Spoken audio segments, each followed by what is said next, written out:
Good morning, good afternoon, good evening. Welcome back to the channel where we talk about economics and crypto and lots of other fun stuff. Yes, I am doing a green screen video for the first time in a really long time. But before we dive on into this, as always, a free way you can support the channel. Smash up that like button, hit the subscribe button, turn on the notification button, leave a comment in the comment section as well.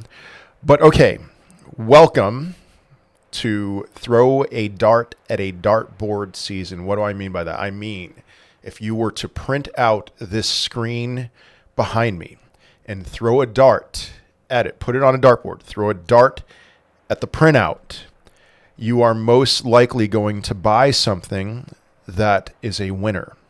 Okay, and not only would I say that, well, I say that with a great deal of confidence. The risk to reward on a lot of these altcoins is very favorable to the risk being low and the reward being high. Okay, but not only am I saying throw a dart at a dartboard season, but I am saying that we might soon be entering something similar to what I'm going to recall as my favorite period as a crypto holder. It was a period I just felt invincible, and I wasn't the only one. A lot of people just felt like we were on top of the world, that this is some kind of new normal. I just saw Maggie Smith died. That notification popped out. Wow. Okay. Anyway, back to crypto. So what is throw a dart at a dartboard season? Well, okay, really the last time that I would have identified, before the big bull run, because the bottom of the bear market's throw a dart at a dartboard season, but nobody's around at the bottom of the bear market. So sometime in December of 2020, Bitcoin was right around the point where it was crossing its all-time high. It struggled there for a few days, something like 10 days, and then broke through violently. And it was around that time, that's the last time that I would have said, this is throw a dart at a dartboard season. A lot of altcoins were still very low, okay? I mean, they were close to their bear market bottoms. I remember even Dogecoin at this time when Bitcoin was about to cross its all-time high was at like 0.3 of a penny, something like that. So if you bought any crypto in December of 2020, by May of 2021, you would have been up huge. But the other thing that I want to recall with just what happened in 2020, actually, here's where the struggle was, December of 2020 at $20,000. Starting on October 11th, something like October 11th of 2020, we started this rise from about $11,000 Bitcoin all the way up to here, January 8th of 2021, where Bitcoin got up to $42,000. And it was just this, that you'd wake up every day thinking, surely there's going to be a dip. Now, surely today is the day there's going to be a dip. And every day it was one of those things where it just felt like things were going higher and higher. And by the time we got to $42,000 Bitcoin, fear and greed was at a score of 90. There was this feeling of just, it's inevitable. All of our wildest dreams are going to come true. For a lot of people, our wildest dreams did come true. And then our bubble was burst and we went right back down to being normal people again. But I think a stretch similar to this is in front of us for crypto in general, where we're going to see Bitcoin going much higher very aggressively. And then Bitcoin's dominance is going to plummet and altcoins are going to be insane. So why do I think that? Well, number one, we have an uptrend in Bitcoin. So we had 6 months of just this painful, miserable downwards chop, putting in a series of lower highs and lower lows, lower highs, lower lows.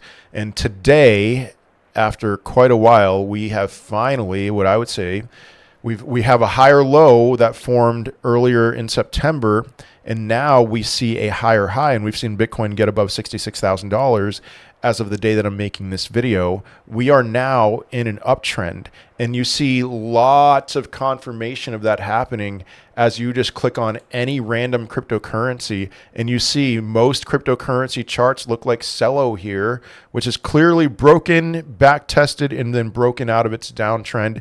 You see every day we're seeing a lot of cryptos up. Notcoin up 20%, Pepe up 12.2%, Floki 10.9%, Arrow's up huge, even Hex is up big. And not only that, but he is absolutely killing it right now, 68.51% up over the last 24 hours. And we're seeing September, as of right now at least, the best September of all time. And then October and November are historically very good months. Things are just looking good right now. There's no denying that. And so higher highs are forming. And so when it comes to what cryptos I'm bullish on right now, it's easier for me to give you examples of ones that I would say, let's hold off on these just a little bit. And I'm going to give you every example that I can see, because we're seeing the same thing happen with a lot of these cryptos right now. And I think it's going to stay that way until we see kind of the entirety of the crypto market get up to get caught up to the level where these cryptos are. So SUI, you can see SUI has just been a huge winner over these past few weeks here. And that was one that I said to buy in August. I was very bullish on it. But look what's up with SUI from its all-time high to its summer bottom. It got rejected right at the 786 retrace, and now it's hanging around the golden pocket. I think I just messed it up real quick. Let me fix that. But it's hanging right around the golden pocket, and I think SUI is going to slow down for a little bit, just chop around for a little bit. Tau, same deal. Almost broke through the 702 retrace. Hung around the 702 retrace, hanging around the golden pocket. I think it's going to struggle there for a while. Helium got rejected at the 702 retrace, went down to a 0.5 retrace, held that. And right now it's just hanging around the golden pocket. There's plenty more. Tron looked like it was going to break through its 786 retrace, got rejected. Right now it's trying really hard to break through that 786. Binance, same deal. Actually put in a new all-time high earlier this year, but right now is just hanging around at 786 retrace. And so this is happening with a lot of cryptos, either the 786 or the 702. That's where it's getting rejected. That's where it's stalling out.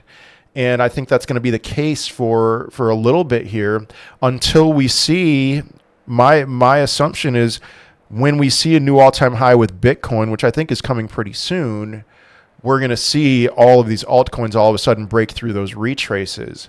But my game plan right now is to throw caution to the wind, and you're rarely ever going to hear me say this, until we see the total 2 crypto market cap get up to something like a 702 retrace and not from its all-time high, but from swing high, whenever that peak was, to that liquidation low on August 5th, until we see this get to a 702 or 786. So 702 is $1.11 trillion. Until we see that, I am a buyer, and I am pretty much not selling any crypto. And then around the time we see the total 2, maybe the total 3, or maybe the others chart get up to the 702 retrace, then I'm probably at that time going to take 5 to 10% off of the table. Because some people may be looking at that's the end. That's the end of this whole thing. We're not having up only, but we'll go up only till that 702 or 786 retrace. And then it's over, and pack your bags and see you until quantitative easing is turned on and rates bottomed out. I don't think that's what's in store for us over this next month. But there is a possibility, a 5 to 10% possibility, which is why I want to take out 5 to 10% of my portfolio. So I gave you a list here of several different cryptocurrencies that I'm saying I would not be buying right now. But there are plenty that are on their way up to these same retrace levels that I would say look pretty strong. I'm giving you 2 in this video. There's plenty of other ones that I could throw out here. DAG, I talked about DAG on my live stream. DAG looks really good right now. It's broken a downtrend, but the thing that really has me excited about DAG is that the volume is higher right now than where it was when DAG peaked in March. Just like every other altcoin peaked in March, volume is actually higher now. That's a very bullish sign for DAG, that they're forming a solid base here. Eventually, DAG's going to break out. And then my other choice here was STX. STX just looks really solid, putting in a series of higher highs and higher lows. And I would expect STX to very soon get up to a 702 or a 786. A 702 is $3.02. But there's so many options. If I were to just scroll on my watch list here and then click a random cryptocurrency, let's see if this actually works real quick. The graph. What do we see with the graph? We see what a lot of altcoins look like right now. The graph looks great. And I don't have a fib chart here, but if I were to draw one, we would see the graph go up to maybe 35 or 40 cents before it stalls out too. So that was just a random cryptocurrency. Dare I say even HBAR, even though you guys know I say don't buy HBAR, you stupid idiot. I think that is the game plan. We keep on riding these cryptos up until, you know, maybe we take a brief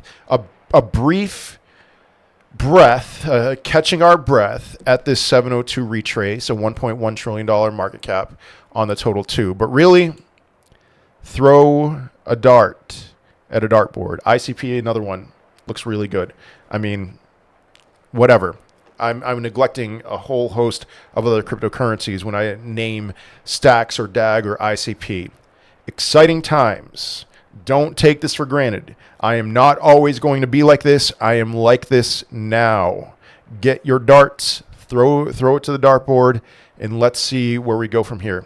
Anyway, that is all I have for today. I hope you have a wonderful day, a wonderful rest of your week. I will most certainly be seeing you in another video. Peace.